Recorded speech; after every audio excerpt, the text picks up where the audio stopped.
Hi, I'm Carly and welcome to my garden.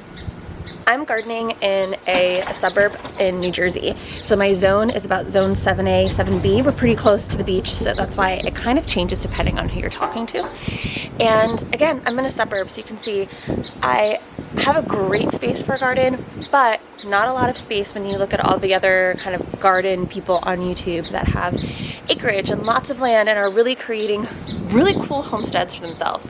Well, this channel, my garden tours, it's all to show you that even with what we would call a small backyard compared to some of those people, you can still grow a lot of food, have a beautiful garden, and really enjoy the space that you have. Just taking a second to sit real quick and fill you in. So this is week 3 of my kind of garden tour season.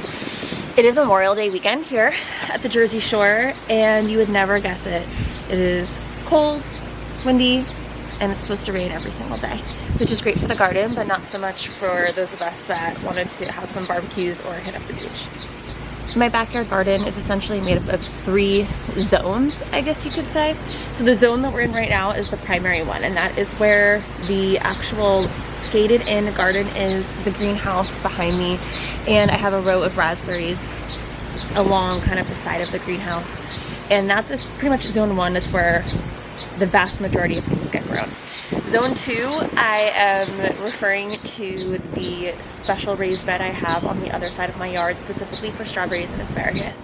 Then zone 3 would actually be on my deck, where I have 2 5-tier green stalk vertical growers, and it's not the ones with the bigger pockets, they're the smaller pockets. I actually think I might eventually upgrade, but in those I have a lot of lettuces and some dwarf size plants.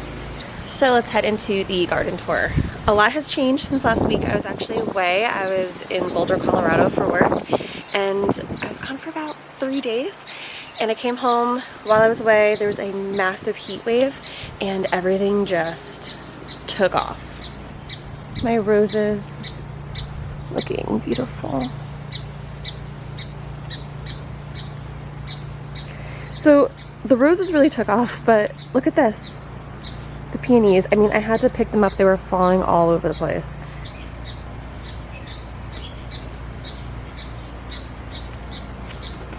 I'm gonna come back out here later today, cut some peonies. I mean, look at that. Just huge. And of course, the roses came alongside.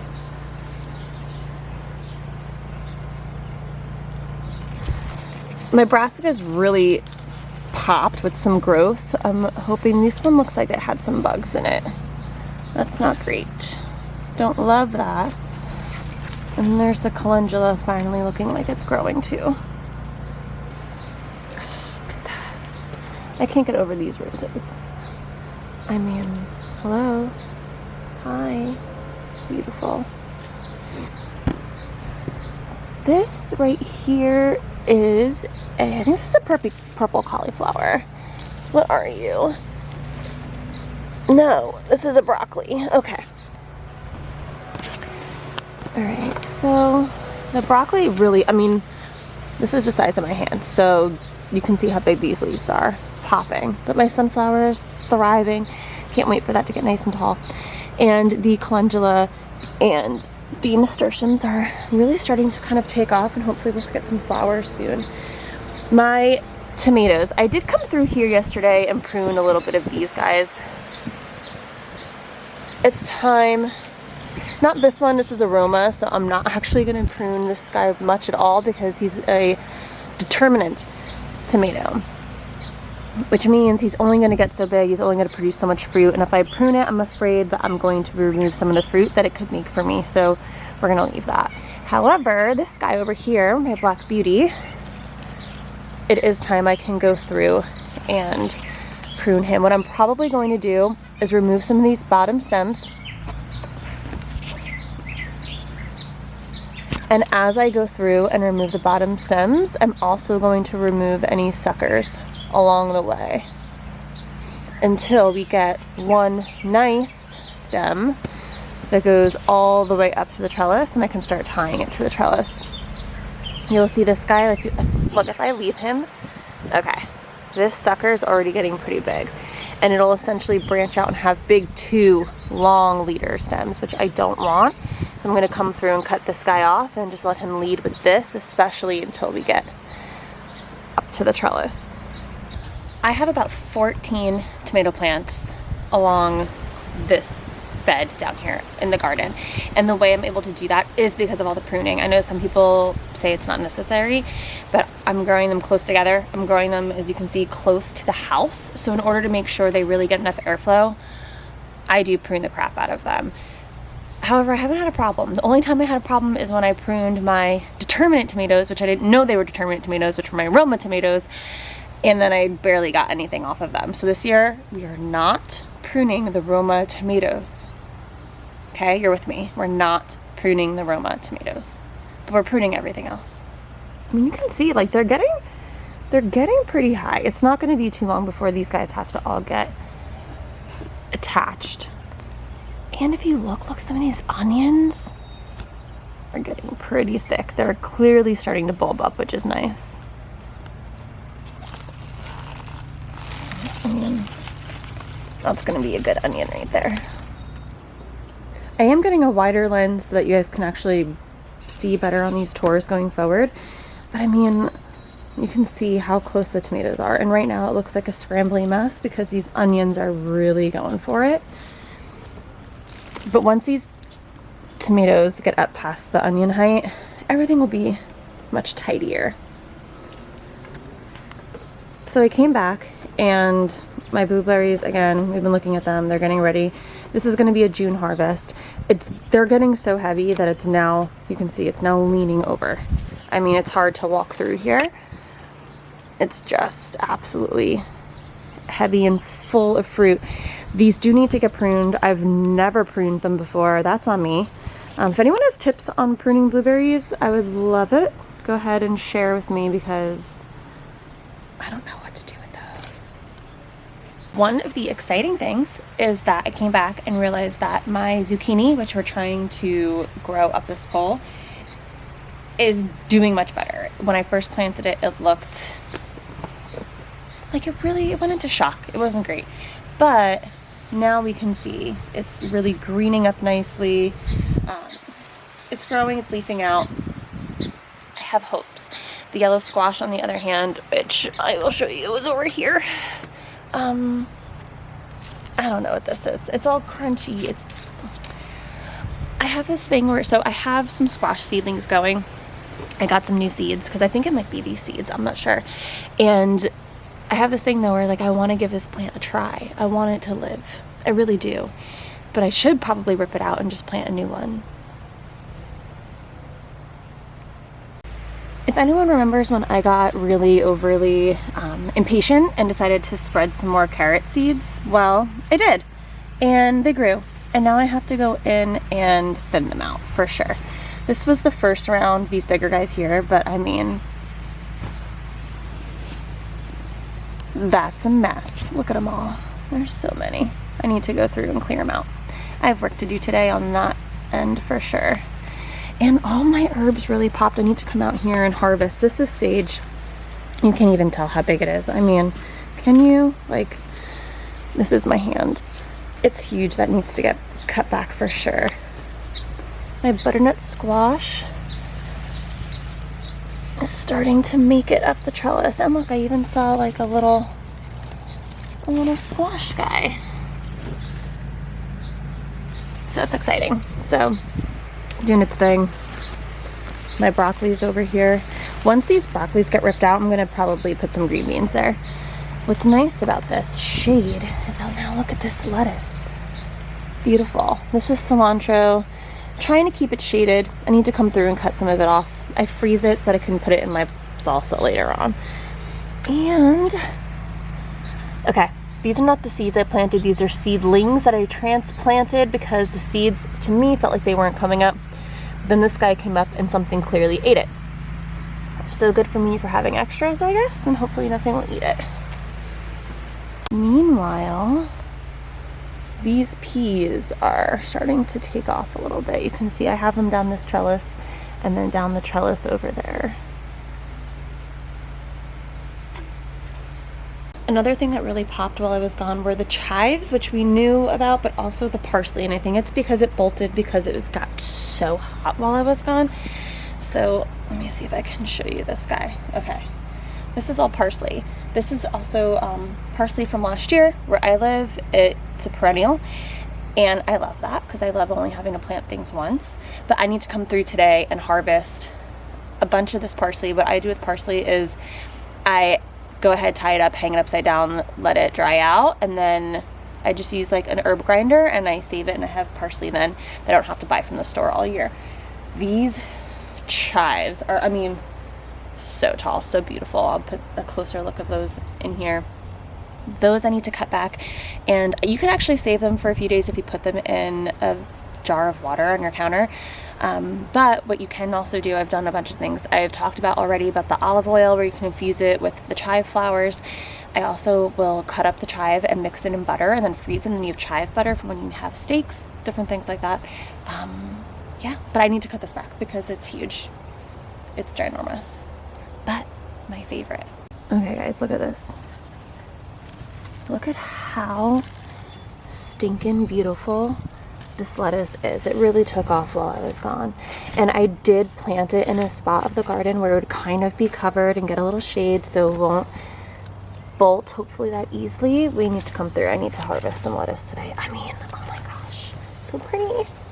Okay, this is another broccoli, and look, if you go in, you can actually see it's starting to head up, which is great. And behind it, I have my little mini watermelon. Only one. Oh, wait. Are you? Oh, yes. Look at that. We have a little mini watermelon coming up. I hope that that's what that is. Okay. If not, it's a cucamelon, which will be fine, but that looks a little big for a cucamelon. So I think it's a mini watermelon. And, I mean, hello. Can we just, again, discuss how gorgeous. The Swiss chard is finally popping up. My mom loves this stuff, so kind of grow it for her. Okay, this is celery, which I've never grown before, and it's taking its like sweet old time. Does anyone know how long this usually takes them? So when I said I had some herb harvesting to do, this is oregano. I'm gonna go through and probably cut this down to half and do the same thing that I do with parsley, hang it upside down, let it dry. I'm also gonna come in and do a little bit of the rosemary because the more you cut it, the more it will actually come back. Same thing with the basil. These are sunflowers, not basil, but this basil, some of this basil I'm gonna go through and start to harvest too. One of the other exciting things that happened while I was gone is that the potatoes really took off. So I already went in to do this yesterday, but I was able to take a whole bunch of straw and layer them on top. So once the potatoes grew about 4 to 6 inches, you go ahead and throw another layer of straw on top of those. That's what I'm trying this year in the grow bags. I've not done this before, but I'll show you what they look like.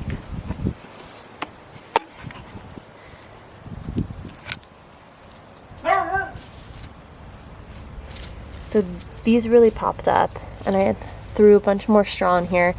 The only problem I'm having with this is that they're obviously not all growing at consistent heights, so I'm throwing in straw, potentially covering, maybe not giving enough straw, not really sure. I'm just kind of making piles. Heading outside of the garden, well, outside of zone 1 of the garden now, I'm actually on the deck. So I'm in zone 3. I think that's what we said it was. So I'm going to show you, we did not look at this last week, and I'm just going to do a quick little show and tell because a lot happened while I was gone. So we have our mint in a container. That's really starting to take off, but can I show you the lettuces? I'm a little nervous that they're actually going to start to bolt. I feel like this kind of lettuce, oh. Okay, well, I found some bugs. Let's get rid of this guy and all of his babies. Okay.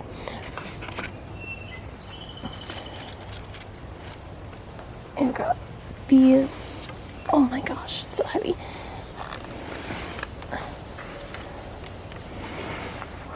I mean, right here. So I need to come through and cut off a lot of this.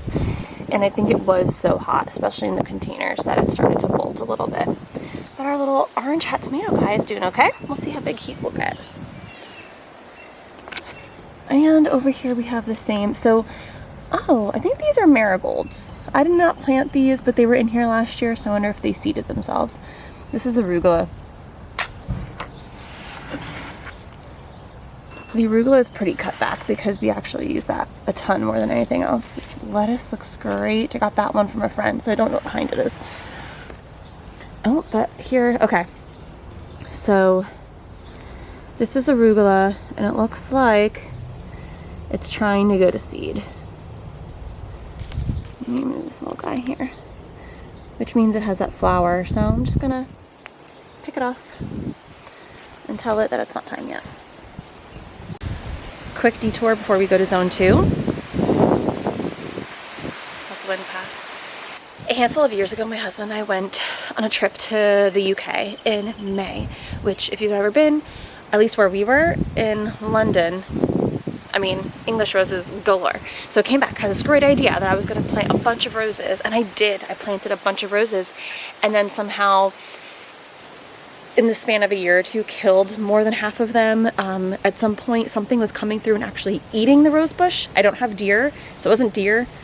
I don't know if rabbits do that, but that's what happened. However, I have my 2 little guys caged up because this year they actually started coming back. So, also an issue is I don't remember what kind of roses these are, but I have one rose here. That one I planted years ago. That's a really pretty pink one. This one I just got for Mother's Day, and this just got planted. This is a David Austin. So pretty. This is another one that decided to come back. I was very happy about, so we kind of caged it up just to give it a little bit of time before maybe some kind of animal came and ate it. And it's budding up, which is really nice. And this is the only other one that actually survived. I don't remember what color this is. I did have all different colors. And right next to it, welcome to zone 2. The asparagus is only 2 years old, which is why I'm letting it grow as tall as it is and kind of die back. Next year, we'll finally be able to eat some of it, which is very exciting. However, on the bottom of the asparagus bed are strawberries, and what I did this year, if you've seen some of my older, shorter videos, is I tried a couple methods to keep some animals away from my strawberries, but so far the one that I think is working, these are just like fake strawberry rocks. There's about 6 or 12 in here, I don't know, half a dozen or a dozen that I got them from Amazon, and you put them in the strawberry beds before the strawberries ripen, and whatever animals, birds, chipmunks are going after your strawberries, they'll actually go after the fake ones. They're not gonna like it because it's not real, and then when your real ones come, they leave them alone. Is it working? Well, I came back from my trip and I found a couple of the first ripe strawberries and they were untouched, which is a great sign. Coming through the jungle of strawberries, I mean, we're starting to really get some here. Here's one of my little fake guys. But yeah, let's see.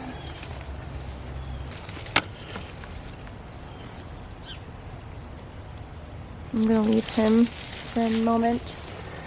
See if there's any others. It is kind of craziness with all this asparagus in here right now, but next year once we're able to start actually eating the asparagus, I don't think it'll be this crazy. Oh, what do we got going on back here? This guy is just starting to. Nice. See what I mean? They're really just taking off. It's exciting.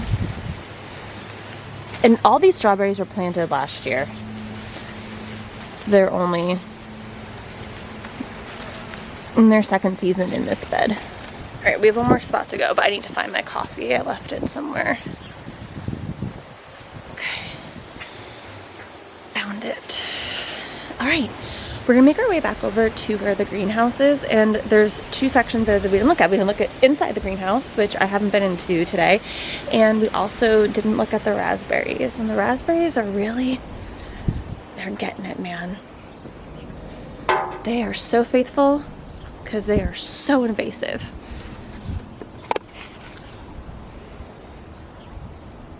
Okay. This is the row of strawberries all the way down there. So you'll start to see, what does it look like? They are contained, but I mean, even being contained, they get crazy. You can see. Okay, greenhouse time. Okay. Actually, I'll leave it open. The sound gets weird in here because of all the echo. Welcome to the greenhouse. I did actually go ahead and plant out some extra beans in the garden yesterday, but look, I do have some squashes coming up, more basil. I have a lot of zucchini, a lot of yellow squash. I'm giving some of these away. I have here another mini watermelon. And in the back, if you can see, we have cucamelons and more lettuces. So before we kind of wrap up the garden tour, I want to share a story with you. When I was at the work event this past week, someone talked about friction maxing. And I'm not going to get this totally right, but the idea is, in a world where everything is so instantaneous, whether that's through our phones or AI, even things like DoorDash, right? Just you want something, you can get it instantly. You want an answer to something, you can get it instantly. Friction maxing is this idea of purposefully doing something and challenging yourself to do something that is not instantaneous, that is long and hard and arduous and creates patience in you, or demands patience of you, I should say. And as they were talking about it, I was like, wow, like that is gardening. I mean, yeah, there's this instant gratification of I planted this and put it in and now it's in the ground. But if you're planting something from seed and starting something from seed and waiting for that to grow and then waiting to put it in the ground and then waiting for it to grow enough that it actually starts to create fruit or root up, whatever it might be. I mean, by the time that you actually are harvesting that thing, eating that thing, tasting that thing, and it nourishes your body, months compared to how easy it is to, yeah, sure, just go to the store and buy a carrot, right? But I don't know. I thought there was something really beautiful about that, and about maybe that's why I enjoy the garden so much, and the process of the gardening season is that idea of really challenging myself and living in a world where things aren't so instantaneous. Not only am I not gratified instantly, but also things aren't demanded of me instantly. The gardener has a lot of work to do, but honestly, you know, there gets to a point where there's only so much you can do and you just have to wait. So I think it's kind of a dual benefit that way too, where I get to participate in something where it's not expected of me either to have the outcome instantaneously. So yeah, I don't know, thought I'd share that with you guys. So thanks for joining me in my garden today, and I hope at some point during the day you have a nice hot cup of coffee and you get to watch something grow.